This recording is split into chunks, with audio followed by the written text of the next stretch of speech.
There Are No Orcs. This is an incredible game developed by one chap called Sapient Pearwood. I love playing indie games made by a solo dev because they're a true expression of an individual's creative ideas, and it makes my job of breaking those games much more exciting. Today I'll be showing how I systematically broke down the game's mechanics and systems that led me to destroy its balance and create some of the most absurd visuals you will ever see in gaming. So pop the kettle on, grab a biscuit, and give the video a like, as I, the Spiffing Brit, invite you into the magical world of perfectly balanced gaming. So what is There Are No Orcs? Well, put simply, it's a base defense auto battler with deck building and roguelike elements. If that sounds complicated, don't worry about it. The main thing to remember is that there are absolutely no orcs in this game. You start by picking a commander from a list of 3 factions: dwarf, demon, and of course, humans. Just regular old humans. Each commander has a skill and a few unique buildings to make a run with them more unique. Our solo dev then has constructed a fun core gameplay loop of push and pull. I can spend gold to buy buildings from a shop. Each building can help improve my economy, help buff my units, or actually produce units that will automatically march off to the right of the screen to attack the enemy base. The enemy will soon begin to spawn in waves of enemies themselves that grow in strength and number with the passage of time. This turns the game into a race of scaling, where you have to balance your economy with rushing down the enemy's base before they become too powerful. Now, what makes each run different is your commander and the game's relics. Here we are playing as Perlin, a witch who can throw out meteors that blow up the enemy. We start our game by building a basic synergy of economical buildings and producing a few units, but it's her unique skill that we can build around. Because with her unique buildings, our meteors now make gold when they kill units, we can make them do more damage and hit a wider area. I then get a relic that lets my archers double their attack damage every time they get a kill, which gives me a great snowballing ability against the enemy. This run continues at a normal pace with us leveling up our shop to unlock more powerful buildings and toppling enemy towers to get closer to their base. Of course, the developer has this loop rather well balanced. I have to build a base with lots of synergizing buildings that buff adjacent buildings to be able to comfortably outpace the enemy. In the end, it takes me just under 28 minutes to beat the game by playing as intended. There's just one issue. It took me 28 minutes to beat the game as intended, but what happens if I, the Spiffing Brit, do what I do best and think outside of the box? We're going to be playing as Eldrion here, a 100% certifiable human who's kind of like a paladin. Their unique buildings largely focus around buffing and healing your other units. However, this entire system is ever so slightly broken by the existence of this building here, the Altar of Light. It is by far the single most overpowered and broken building in the entire game, and I don't know how it managed to sneak past our developer. So, welcome into the world, ladies and gentlemen. We start out with a Hall of Honor that produces a paladin and 2 farmlands. Our opening move is pretty simple. We want to build some arm houses because they generate a lot of extra money provided you're poor, and just get ourselves a regular economy up and running, making sure to of course have a barn in the center to maximize our early game economy. So there we go, that's our opener, where we get all of these buildings set up so that way we have some gold on the way. Now for this game we're going to be focusing on one particular type of unit, the crossbowman. In order to get ourselves a crossbowman, we're going to need a large amount of archery barracks. Archery barracks on their own produce relatively simple units. The archer, these guys don't have any armor, they don't have much health, and as a result most of the time they'll die just as they reach the enemy tower, only getting off 1 attack. So on their own they're not particularly too powerful, but even so our early game economy is very nice and allows me to build a large amount of these barracks before the game truly begins. Now that I've saved up 1000 gold, I'm immediately going to rush to the next shop tier of the game. Tier 2 is basically where we win. Now we're not going to win necessarily quickly, but that doesn't matter, because we're going to achieve infinite power. Of course, when we level up we get access to our first relic, which we're going to reroll until we get something useful. As we don't have anything useful, I'm going to just get a few more economy buildings up and running. Ah, lovely, here's our first armory. The armory is great. Basically it changes the production of all of these archery barracks in a line to instead produce crossbowmen. As you can see, crossbowmen are quite simply a 1-for-1 upgrade upgrade over their archer counterparts. And this is why. The Repeater. This is a relic that's very easy to get, and it increases the crossbowman's attack speed by 200%, with the trade-off that they no longer have armor piercing. That might seem like a problem, trust me, it is not. So our crossbowman's attack speed has been improved from 0.33 to 1, so they now shoot 1 round every second. Very good indeed. Still, because they die in 2 shots from an enemy tower, they don't actually have that much time to attack the enemy tower, meaning we're still not making much progress. This is where the Altar of Light comes into the picture, where something magical happens. After 20 seconds, this building produces the last unit that died from the battlefield. There's just one issue with how the game calculates it. You see, when our unit is spawned in by the archery barracks, it's converted into a crossbowman, and then it's buffed by this relic, taking its attack speed from 0.3 to 1. When the unit then dies, the game saves the information of the unit that died, and once it's respawned by the altar, that information is then copied onto a unit and it's sent back into the world. But here's the problem, the timing lined up perfectly. After the 20-second production of the Altar of Light fired, it spawned in another crossbowman, but the last crossbowman that died had an attack speed of 3, so it copied its data, increased it again, and now we have this crossbowman here who has an attack speed of 9. Oh dear, oh dear, oh dear. That doesn't seem like what the game wanted to happen. So this gentleman spawns in, gets close to the tower, and now unleashes a machine gun of damage. Yes, I don't think this is exactly what the developers intended. And would you look at that, the timing has worked out exactly the same again. This gentleman has spawned in now with an attack speed of 27. Hang on a second. And he just simply unloads his attack power into this gentleman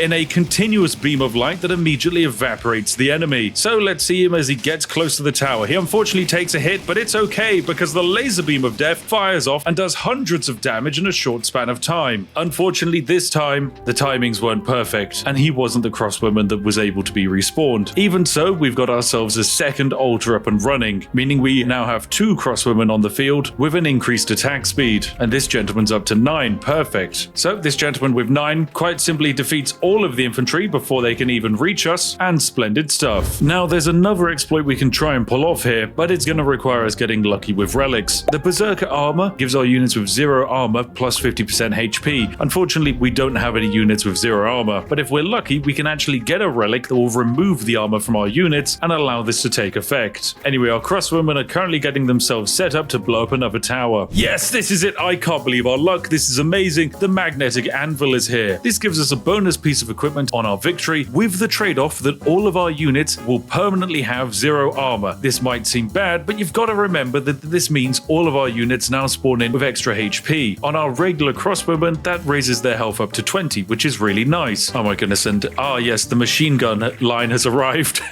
Look at this. We've got another crossbow that has an insane amount of attack speed. So yeah, here comes the wacky line of madness into the enemy. So our lovely paladins, who have a decent amount of health, are going to do their best job of distracting the enemy whilst our insane attack speed crossbowman sits in the back and melts the tower down. There's just one slight issue with these paladins that are respawning in. Because they have 0 armor, upon spawning in, their maximum health is increased. A regular paladin only has 80 health. However, this gets boosted to 127 by the Berserker armor. But then when they die and spawn in, this gets increased to 160. And if they die after that, well, guess what? Yes, it gets increased again. So our new frontline wave of paladins arrive, and hopefully a few of them will actually die. And this synergy is made even worse when you consider Eldrion's actual trait, which is that when one unit dies, 20% of its max HP is transferred to a random nearby allied unit. That means that when one of these HP boosted paladins dies, some of its insane excess health is transferred over to another paladin, who will then eventually die and be boosted once more by the Altar of Light. Okay, we got ourselves another relic. What do we got? All buildings gain 40% production. Yeah, why not? Upgrading the shop removes this effect, but we don't need to upgrade the shop. We've already perfected the game. The Altar of Light is the only building we need. We're churning out paladins with 200 health and crossbowmen who attack 27 times per second. So the next enemy tower is of course going to fall very rapidly, and quite simply our paladins are able to distract all of the enemies, making our life nice and easy. That's the next tower destroyed. Oh dear, oh dear, oh dear.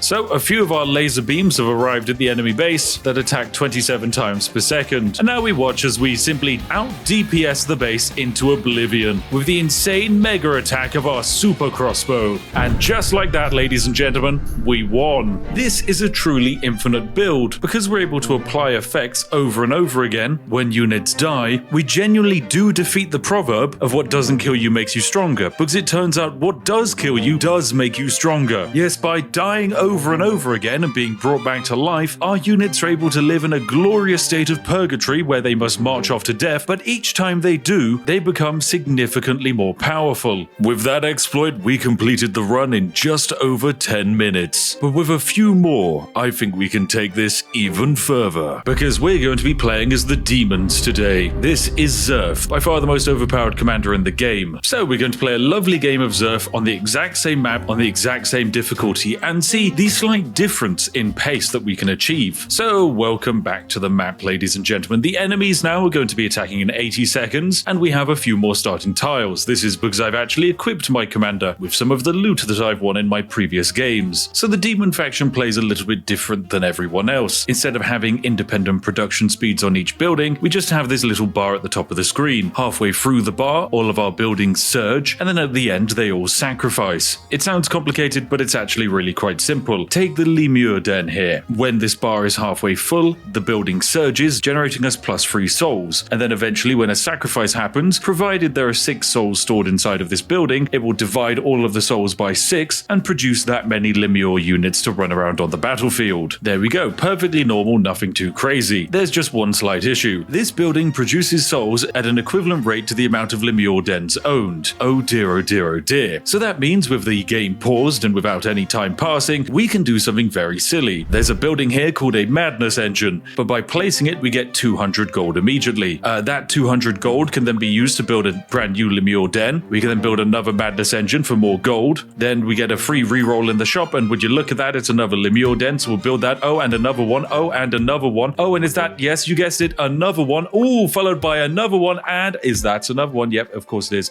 Now we want to do a reroll into a Madness Engine for more money, reroll into a Madness Engine for more money, and another Madness Engine for more money. Fantastic stuff. Followed by a Lemur Den, Madness Engine, Den, reroll, Madness Engine, reroll again into the den, into another den, followed by yet more den, one more. Fantastic stuff. So here we have it, ladies and gents. The game has not yet unpaused, and we've already filled nearly our entire starting area. The Lemur building is quite frankly overpowered, because we have quite a few of them. We have 18 Lemur dens in total. This means all of our Lemur dens will generate 54 souls each, meaning each one will output 9 different units every 20 seconds. This is insane, because it synergizes even more. These are soul crystals. Basically, we get 1 extra soul every time an allied unit dies, and this is a machine that turns all souls into +1 gold. We can actually throw in a Lemur Den and sacrifice the souls that it generates and just turn it into straight money. But where's the fun in that? Because we can just immediately send all of our units out onto the battlefield. So here we go, we hit the 10-second mark, we generate our 54 souls on each building, and then they just all get spewed straight on out into the world. Huzzah! That is 162 units immediately within the first 20 seconds of the game. That doesn't seem very fair at all, video game. So we're just going to throw all of our lovely units out. They're going to run at these towers that have 3,000 health. Unfortunately for these towers, the units might not be strong, but there's a lot of them, and the second wave has just arrived. Yes, you can do your best to try and blow them all up, but it's not going to work. And there's the first enemy tower destroyed at 50 seconds into the game, and oh my goodness, look at this upgrade. It's a relic. That means Lemurs split into 2 units upon their death. Why not? Let's grab that. After all, what doesn't kill you makes you even stronger. And that's the second tower destroyed. Oh, what's this? Lemurs gain +5 armor and armor-piercing attack power. Why not? So just 1 minute into the game, we've already knocked down the first 2 towers. The enemy are trying to spawn in their own Lemurs, but unfortunately for them, it doesn't matter, because at just 1 minute and 20 seconds into the game, we've already capped out the maximum amount of units we're allowed to field on the battlefield.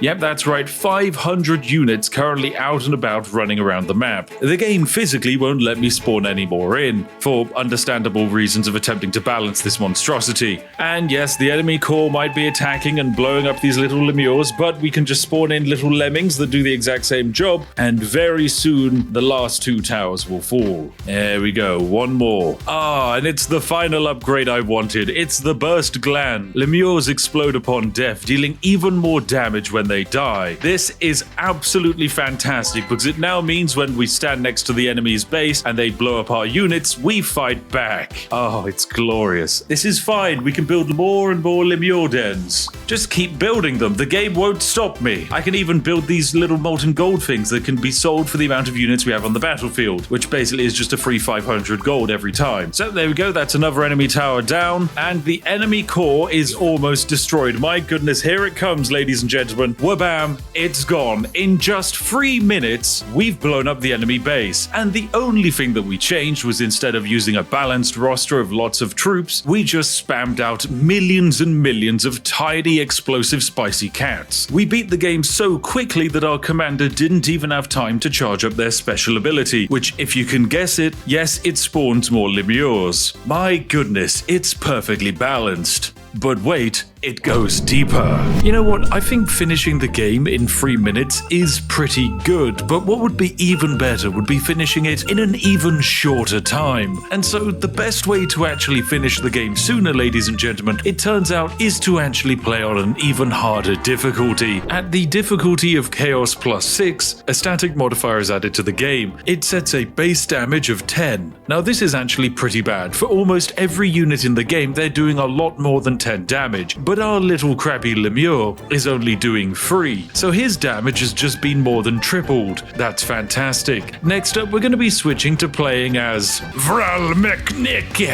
This is a lovely, peaceful being who just wants everyone to be happy and definitely isn't a Cthulhian-esque monster controlling everything. He does have a few entertaining negatives in that if you lose any building, you immediately lose the game. However, he has a very special skill which is just wacky chaos mode, so I've loaded him up with some overpowered items and we're going to throw ourselves into the game. I've placed a lemure down, build ourselves a little engine, and make money from the madness. Yes, more lemure dens, just lay it on top of each other. Why not? The game says I can do it, so I will. Bam, bam, bam. Oh yes, this is good. This is so very good. So without the game even being unpaused, we are already up to a glorious 16 lemure dens. We can in fact add in a 17th, an 18th, a 19th, a 20th. Oh, why not? Let's go even further. 21, 22, and I do believe, oh yes, 23 to finish it off. So yes, with the game not even passing a second, we filled our entire starting area with more spicy flame cats than a Mexican cat sanctuary. I just presume they feed them spicy beans or something, I don't know. Now the reason we've chosen this guy is because after a second, his ability activates. This first ability is pretty standard.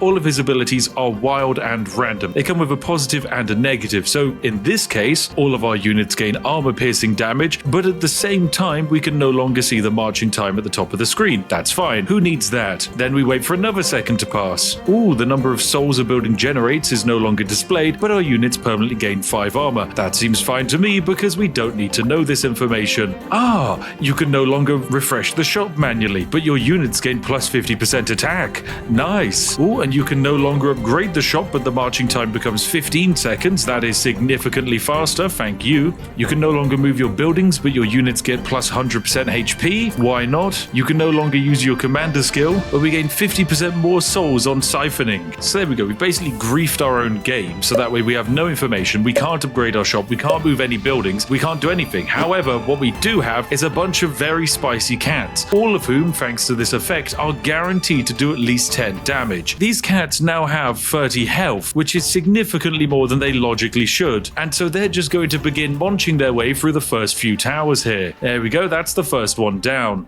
Truly incredible stuff. Here goes the second tower. Oh no, the second tower has fallen. I'm just going to pick the golden dice here for 3 random relics. Why not? Let's go. We get extra armor, and we lost all of our gold, but we'll get it back in a bit. Nice. So here we go. The lovely lemures are all piling up fantastically, smashing their way into the enemy's tower, and 1 minute has now passed. But we're sat at the maximum amount of units that we can ever have, so yep, this is all looking pretty standard to me. So the first enemies actually arrive, these lemures, and that's the first time they get to fight back, right as their third tower has fallen. So as the fourth tower begins to fall, the base is already collapsing. As we can see, we're just about to hit the 2-minute mark. Come on, my angry spicy cats, you can do it. Perfect, 2 minutes, the final tower's gone. And what do we got? We've got nothing that matters. Who cares? We've won the game already. Let's go. My goodness, glorious victory. 2 minutes and 9 seconds into the game on a difficulty that is meant to be higher than the ones we've previously been playing on. But no, with a strategy that comprises of just hurling angry cats at everything, it turns out the game gets very, very easy. So today, we've taken the initial run of 27 minutes and 50 seconds down to 10 minutes and 12 seconds, then somehow down again to 3 minutes and 10 seconds, with my final absolutely insane magnum opus time of 2 minutes and 9 seconds. What an absolutely insane run. So there you have it. There Are No Orcs is a perfectly balanced game and I absolutely love it. But why stop there? 2 minutes is my best time, but maybe you can do better. So give it a try yourself and let me know in the comment section how you do. Anyway, thank you very much for watching, ladies and gentlemen. I will see each and every one of you in the next one. You're all absolutely fantastic and have a glorious, glorious day indeed.